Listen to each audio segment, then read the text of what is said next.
circuit RLC. Donc, on commence le circuit RLC. Circuit RLC, on ajoute la résistance R. L'interrupteur opposition 1. Donc, l'interrupteur opposition 1, on a charge condensateur. L'interrupteur opposition 1, c'est ça l'interrupteur K. Opposition 1, on a charge condensateur. Quand, donc charge condensateur, voilà le sens de courant. On dit charge condensateur. Et voilà, ça c'est le condensateur de capacité C. La tension aux bornes du condensateur, c'est IC. Quand IC atteint sa valeur maximale, IC max. Et à quoi est égal à IC max? C'est la force électromotrice du générateur. Quand IC atteint sa valeur maximale, voilà ici, initialement, je charge la condensateur par un générateur de force électromotrice E. Donc, quand IC atteint sa valeur maximale, et quoi est égal à la valeur maximale de la tension aux bornes de condensateur est égal à la valeur de la force électromotrice du générateur. Donc, quand IC atteint sa valeur maximale, devient E, je bascule l'interrupteur en position 2. Et voilà, j'obtiens. Donc, normalement, le sens du courant change. Mais ici, je garde le même sens. Mais je garde le même sens parce que l'équation différentielle reste la même. Hein, l'équation. Donc, la question, c'est on détermine. Mais normalement, le sens du courant change. Ici, devient en bas. Mais les relations restent les mêmes. Si je garde la tension ici. Ici, je élimine le générateur. Voilà, ça, le rôle de générateur. Seulement la charge initiale du condensateur. Charger initialement le condensateur de tension IC. Voilà le sens du courant. Le sens du courant dans ce sens. Et voilà pour schématiser ou bien représenter les courants, les tensions. Donc la tension IL, c'est la même chose. Voilà, c'est la tension IL. Et voilà, ici, c'est la tension IR. Loi d'additivité des tensions, la première des questions, l'équation différentielle vérifiée par IC. C'est ça la question, première question. On détermine l'équation différentielle vérifiée par IC. Donc, si on veut déterminer l'équation différentielle vérifiée par IC, j'applique la loi d'additivité des tensions. J'applique la loi d'additivité des tensions. La loi d'additivité des tensions, c'est quoi? C'est IC plus IR plus IL est égal 0. Voilà, pas de générateur ici. On dit libre parce que pas de générateur ici existe dans le circuit. Libre. Circuit libre. Voilà. Ici, circuit libre, série. RLC, série, regardez, l'un après l'autre, condensateur, la résistance et la bobine, et on délivre pas de générateur ici qui fournit l'énergie au circuit, aux autres dispositifs du circuit, bobine, résistance, ainsi de suite. Voilà, ça c'est le conducteur ohmique de résistance R. La bobine de résistance interne existe. Hein. Ici, dans ce cas, on a la résistance petit r. Donc, je remplace IR. Voilà la loi d'additivité tension. IR d'après loi d'Ohm, c'est clair, c'est R fois I. Et IL, à quoi est égal à IL? Je sais, ça c'est d'après loi d'Ohm. IL, l'expression de IL, c'est RI plus LDI sur DT. On sait que donc, je peux déterminer l'équation différentielle vérifiée par IC. Je détermine ici en fonction de IC. Donc, IC c'est DI sur DT. Et le D de I sur D de T, D de I sur D de T est égal à quoi? C'est D carré de IC sur DT carré. Je remplace dans l'expression. Donc, IC, je remplace dans cette expression IC plus IR. Je remplace IR par son expression. Et je remplace IR par son expression qui est égale à RI plus L DI sur DT. D de I sur DT. Et voilà, ici, pour déterminer, donc IR plus IL est égal à 0. Voilà, je remplace IR par son expression RI, je remplace IL par son expression. Ici, je factorise par I. Donc l'expression devient plus R plus petit r facteur de I plus L dI sur D de T est égal à 0. Je remplace I par son expression et D de I par son expression. Donc l'expression devient UC plus R plus petit r. I, c'est quoi I? C'est C D de IC sur D de T plus L. D de I, je remplace D de I par C D carré de IC sur dt carré est égal 0. Et voilà l'expression, l'équation différentielle vérifiée par IC. Si je divise, on divise par LC, donc l'équation devient, je divise ici par LC, devient IC sur LC, plus, je divise ici la deuxième, R plus petit r, C sur LC, je élimine, simplifié par le C avec le C devient, et voilà, fois D de IC sur D de T. La troisième terme, je divise par LC, devient l'expression D carré de IC sur DT carré qui est égal 0. Et voilà l'équation. C'est la même chose, hein? Les deux, c'est la même chose. C'est la question dans l'examen. Déterminer l'équation différentielle vérifiée par IC. Deuxième équation, l'équation différentielle vérifiée par qui? L'équation différentielle vérifiée par qui? L'équation différentielle vérifiée par qui? Par qui? Je multiplie cette équation par C. Si je multiplie cette équation par C, l'équation devient C fois UC sur LC.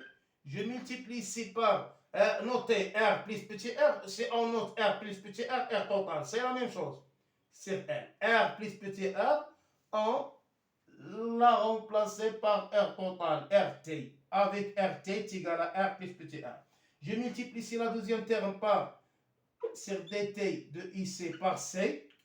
Je fais introduire C puisque c'est une constante. Plus D carré de sur dt carré. Et je multiplie la deuxième terme par C. Voilà. IC est égal à 0. Et je remplace. On sait que C ici est égal à qui? Je remplace.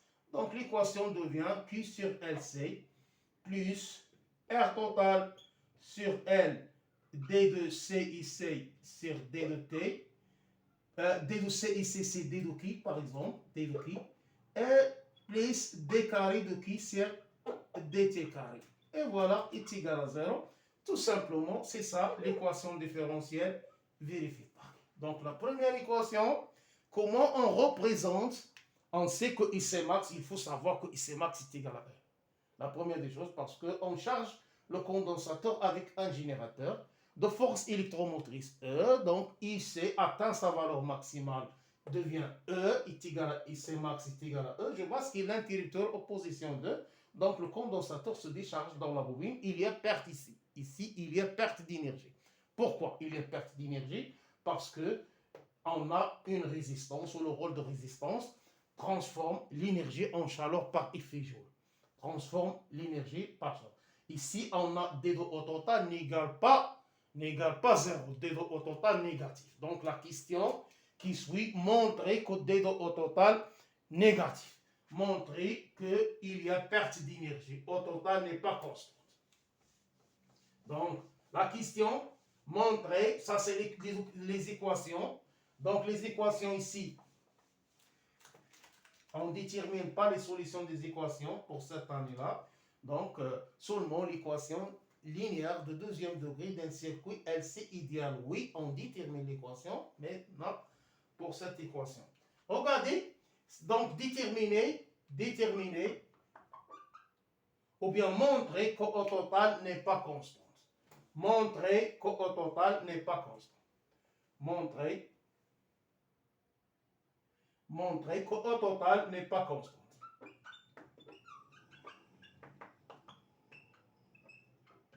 N'est pas constante. N'égale pas une constante. Ou bien n'est pas constante.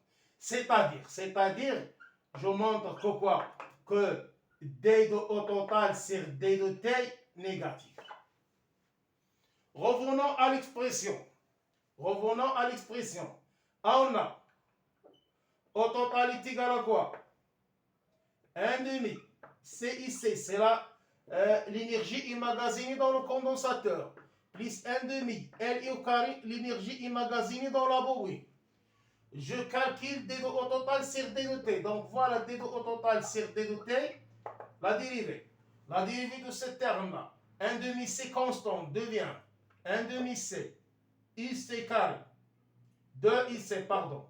La dérivée de IC carré, c'est IC carré. 1,5 C, c'est constant. La dérivée de IC carré, c'est de IC fois D de IC sur D de T. Passons au deuxième terme. 1,5 R constante. Et la dérivée de I carré, c'est de I.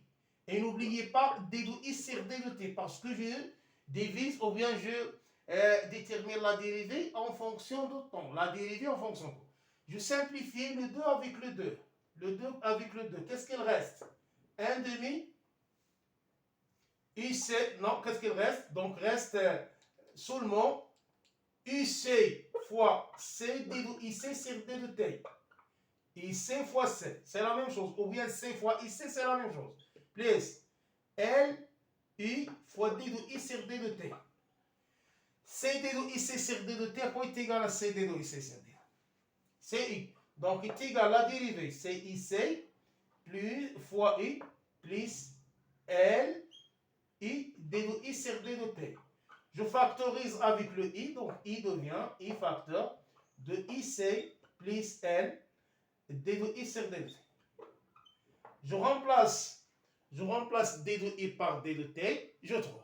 Donc, T égale E fois IC plus LC D carré de IC. Je remplace D de I par ça.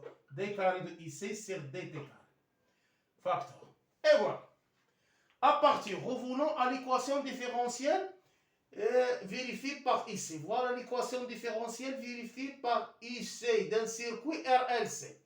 Revenons à cette expression-là. Je prends seulement l'équation différentielle vérifiée par IC. On a déterminé l'équation différentielle vérifiée par IC. Regardez à partir de cette équation. À partir de cette équation,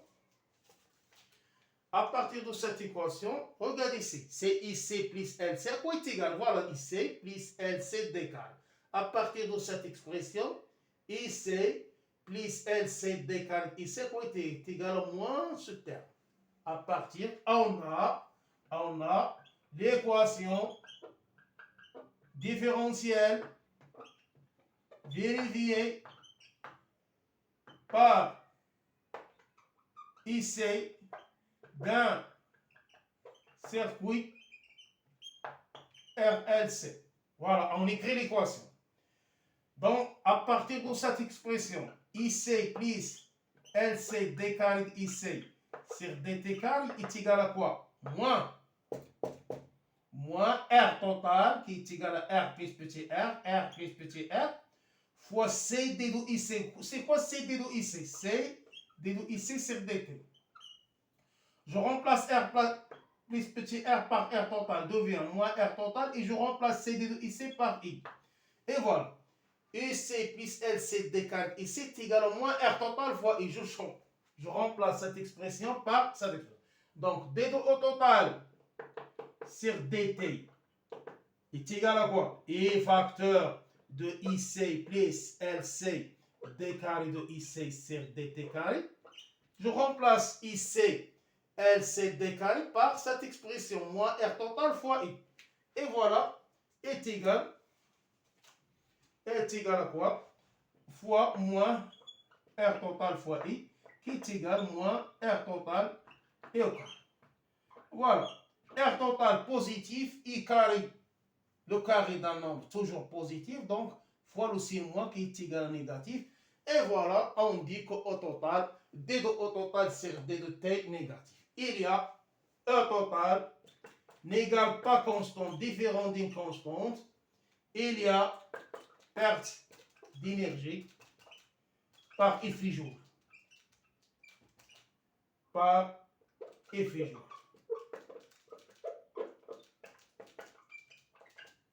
Transformation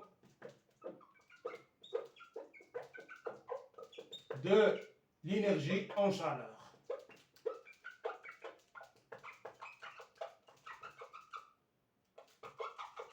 par l'existence, car l'existence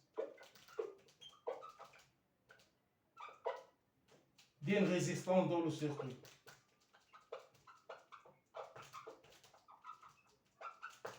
R plus petit r dans le circuit. Et voilà. Donc, montrer qu'au total, dans un circuit RLC, au total n'égale pas constante. La dérivée de au total négative. Comment on détermine? Montrer qu'au total n'est pas constante. J'écris premièrement l'expression de au total. 1 demi C I C carré plus 1 demi L I au carré. Je calcule la dérivée première de au total. Je trouve la dérivée. Si on a circuit LC, je remplace ça par 0 et je détermine d au total sur dt. Si on a deux cas. Si on a LC idéal, je remplace IC par LC d carré, IC sur dt carré est égal 0. Et je détermine qu'au total, et je montre qu'au total est égal constant. Si on a RLC, je remplace IC par plus LC par quoi? Par moins R total fois I, à partir de l'équation différentielle vérifiée par IC. Donc, D de au total sur D de T est égal au moins R total fois I au carré négatif. On dit qu'au total n'égale pas constante, il y a perte d'énergie par I phi joule. Perte d'énergie I phi joule. Qu'est-ce que ça veut dire? Perte d'énergie par I phi joule, transformation de l'énergie en chaleur, car l'existence d'une résistance totale qui est égale à R plus petit r. Ici, on a R plus petit r. R total est égal à R de conducteur ohmique plus petit r. Et voilà, on montre qu'au total n'est pas constant. Mais pour revenir, ou bien pour l'entretien de ce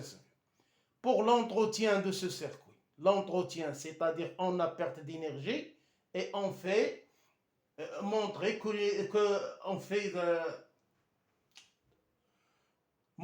D au total sur D de T est égal à 0.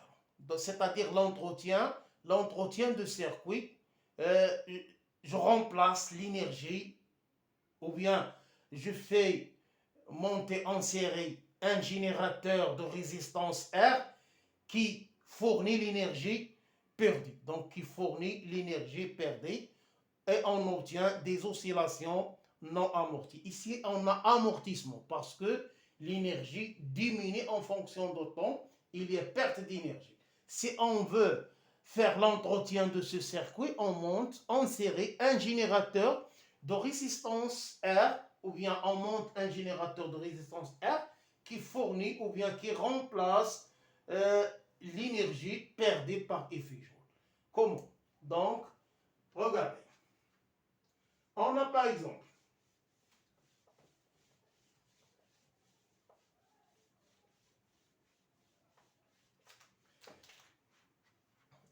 une petite remarque. On va dire une petite remarque.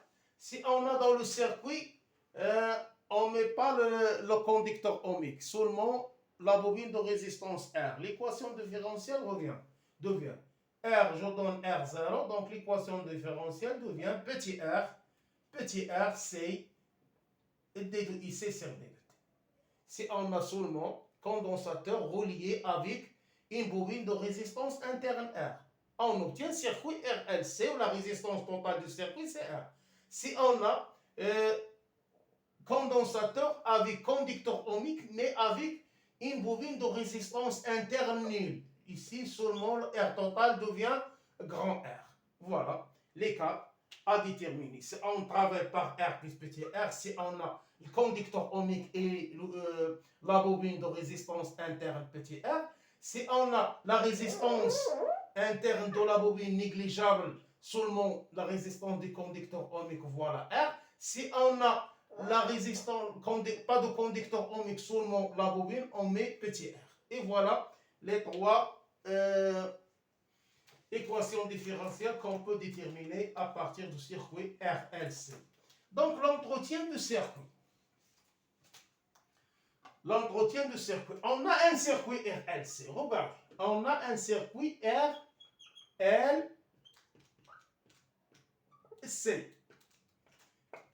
Voilà le générateur, donc c'est initialement chargé par un générateur. Ici, on a perte d'énergie. si on veut faire l'entretien du circuit, l'entretien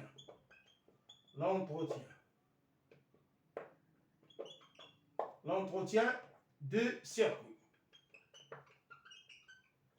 On introduit dans le circuit un générateur.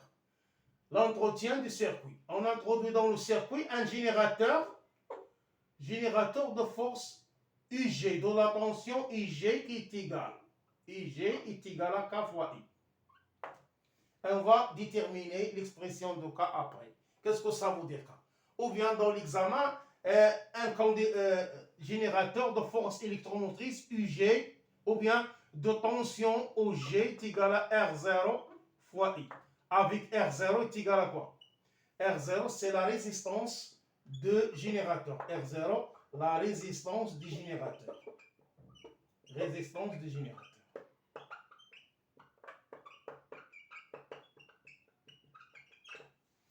Et voilà, la résistance du générateur.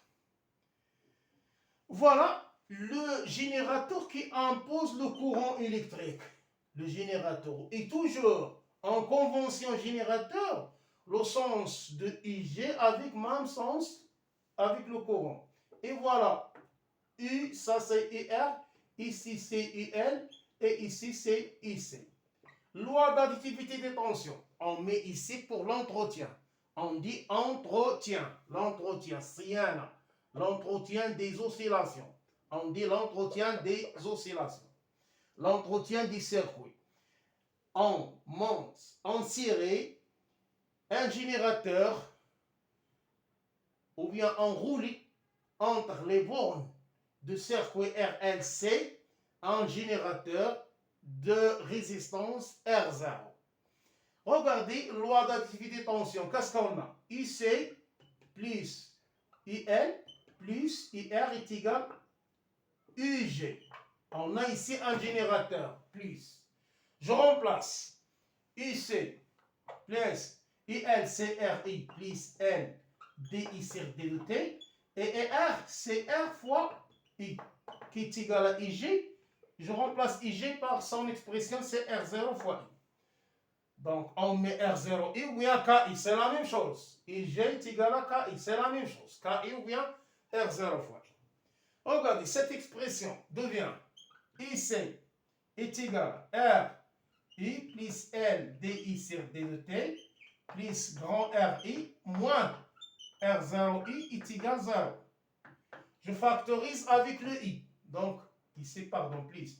Je factorise avec le I. IC plus R plus grand R moins R0, facteur de I. Voilà, R plus grand R moins R0, facteur de I plus L, DI sur D de T est égal à 0. Qu'est-ce que ça veut dire R plus petit r? C'est R total. IC plus R total moins R0 fois I. Je remplace I par sa valeur. C D de IC sur D de T. Et je remplace D de I par sa valeur plus L D carré de IC sur DT carré est égal à 0. Seulement, je remplace R plus petit r. Je remplace, voilà l'équation différentielle obtenue. Je remplace R plus petit r par R total. Je remplace D de I sur D de T par quoi? Par C D IC sur D de T. Et je remplace D de I, non, ça c'est I, pardon. Je remplace I par C D de IC et je remplace D de I sur D de T par C D carré de IC sur DT carré. Et voilà, je remplace I par sa valeur, je remplace D de I par son expression et je remplace R total. Donc, regardez à partir de cette expression, pour obtenir, ici j'ai oublié C, LC D carré de IC sur DT carré. Pour obtenir une équation différentielle d'un circuit LC idéal, pour obtenir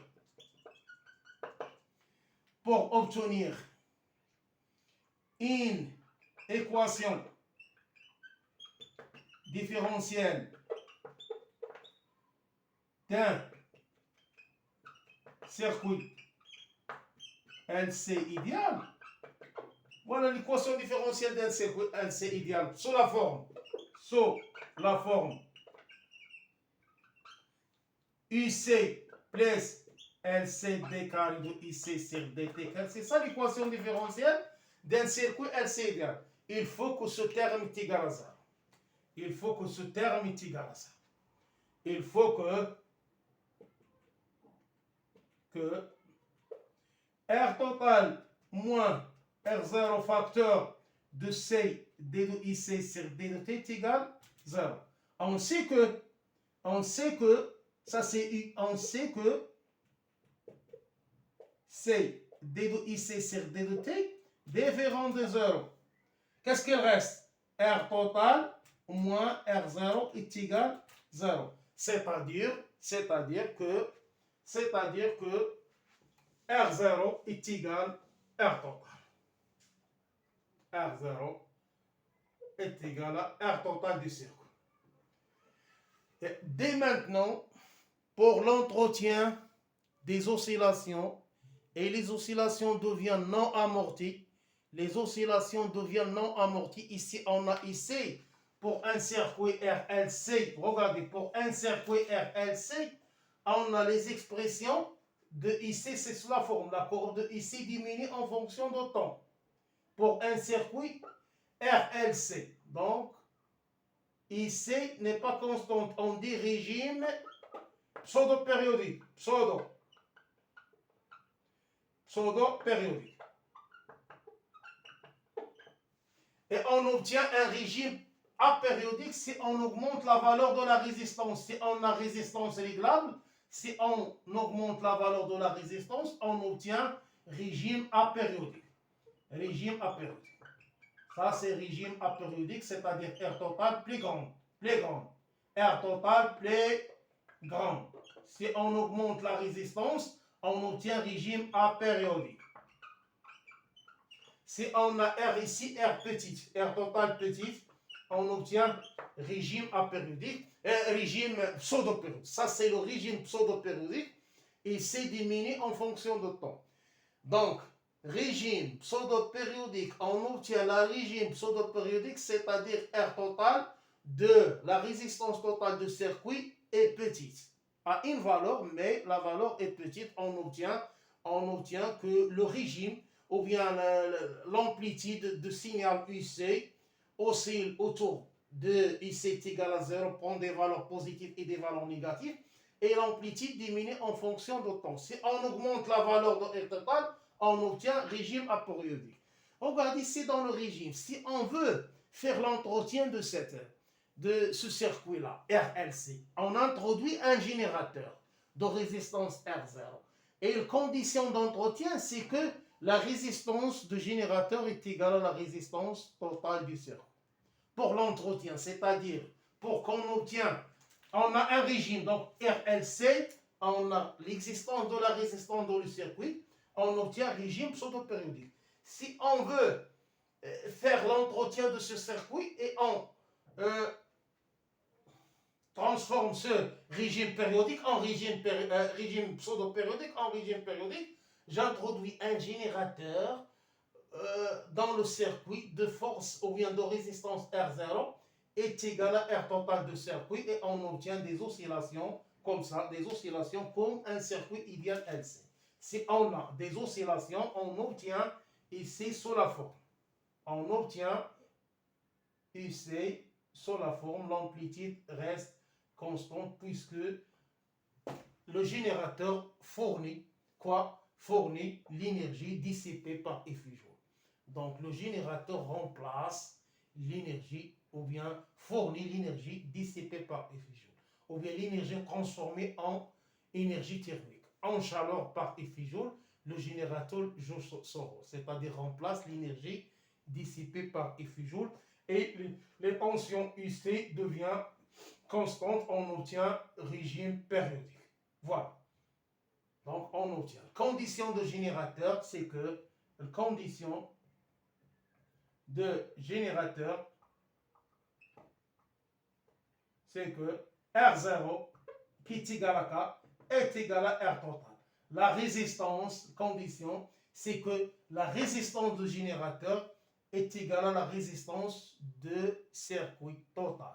la résistance du circuit total. Et remarque, une petite remarque. Donc, en bref, si on veut faire des oscillations ou bien l'entretien des oscillations, on monte en série un générateur de résistance est égal à la résistance totale du circuit pour faire l'entretien du circuit. Voilà, on a comment on détermine au total. Comment on détermine au total. Si on a au total sous la forme, on a la courbe dans l'examen en fonction de I et IC. Au total est égal à quoi? 1 demi C IC carré plus 1 demi L et au carré. Je détermine la valeur, c'est-à-dire si on veut calculer au total à l'instant T1. C'est 1 demi C IC à l'instant T1 au carré plus 1 demi L I à l'instant T1 au carré. Si on a les deux courbes. Ici, on a courbe de quoi? Les deux courbes.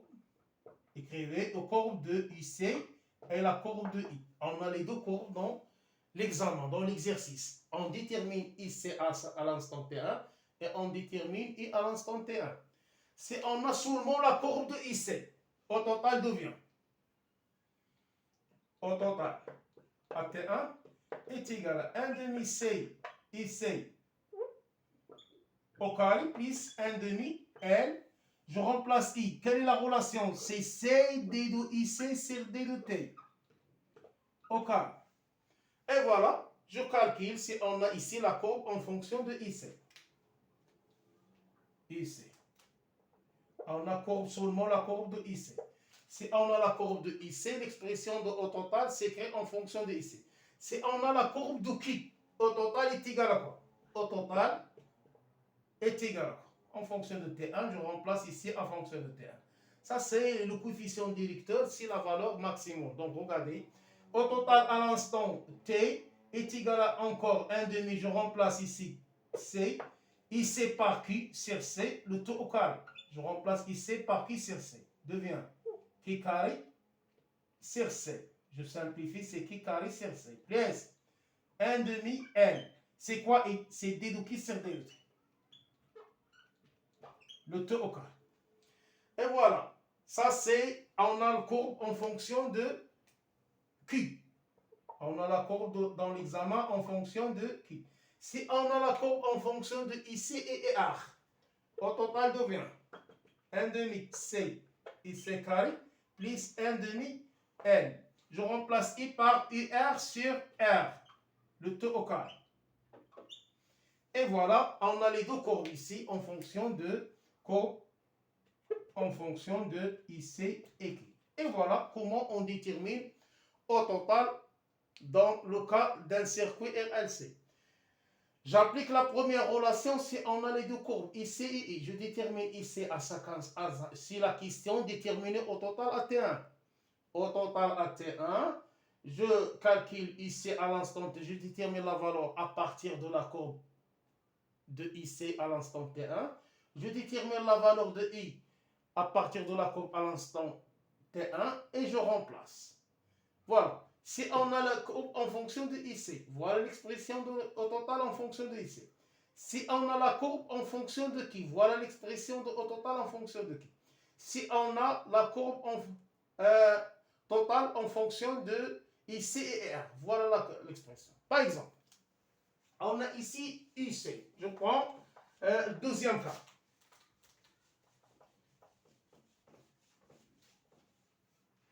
La deuxième cas, ici c'est comme ça. Calculer à l'instant T1. Ça c'est 5, 10, 15, 20. Voilà, ici c'est égal à 3. Ça c'est la valeur de ici. Calculer au total à l'instant T est égal à 20 millisecondes. Voilà, T 20 millisecondes. Si on a la question, au total, à T est égal à 20 millisecondes. Ici, on a seulement la courbe de IC. J'applique cette relation. Voilà. 1 demi C fois IC à l'instant t est égal à 20. À t est égal à 20, quoi est égal à IC? C'est 3. 3 au carré. Plus 1 demi L CD4. Regarde ici, c'est la dérivée. Ici, prend la valeur maximale. La dérivée d'une valeur maximale est égale à 0. Je néglige cette valeur. La dérivée, seulement, je remplace C par cette valeur et je détermine. La dérivée d'une valeur maximale qui est égale à 3, donc est égale à 0. Donc, si à l'instant T, IC prend la valeur maximale, D de IC est égal à 0. La même chose pour qui? À un instant T, la valeur de qui maximum, D de qui est égal à 0. Si on a l'instant n'est pas maximum, par exemple 6. Voilà, la valeur de qui c'est ça. Et ici, on peut déterminer D de IC sur D de T. D de IC, c'est quoi? Sur D de T, c'est le coefficient directeur de la tangente de la courbe à cet instant. C'est le coefficient directeur. Mais pour simplifier, si on a des valeurs, des instants où la tension IC atteint sa valeur maximale, la dérivée est égale à 0. Et la même chose pour D de qui. Si on a l'instant, qu'on veut déterminer au total, prend une valeur maximum, donc la dérivée vaut 0. Si on n'a pas, on détermine la tangente et on détermine le coefficient directeur de la tangente.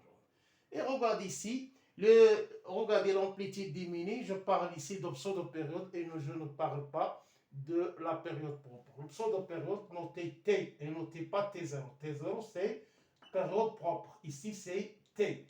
C'est la durée entre deux maximum. Et ici, l'énergie diminue en fonction de temps. Voilà, la courbe de l'énergie, c'est la même chose. L'énergie ici diminue en fonction de temps si on veut déterminer l'énergie en fonction de temps. Voilà. L'énergie ici, c'est toujours EE qui est à l'instant. Ici, on dit amortissement parce que l'amplitude de l'énergie diminue en fonction de temps. Ici, c'est EE, la courbe de EE. Ici, c'est la courbe de EM, l'énergie magnétique. Ici, c'est EM. Et la courbe, l'autre courbe, au total, en haut, c'est au total ici, c'est la somme des deux. Voilà, calculer au total à un instant T, faire la projection sur l'axe des autres données et je détermine au total. Regardez ici, dans ce cas-là, au total diminue en fonction de temps. Ici, on a régime pseudo-périodique.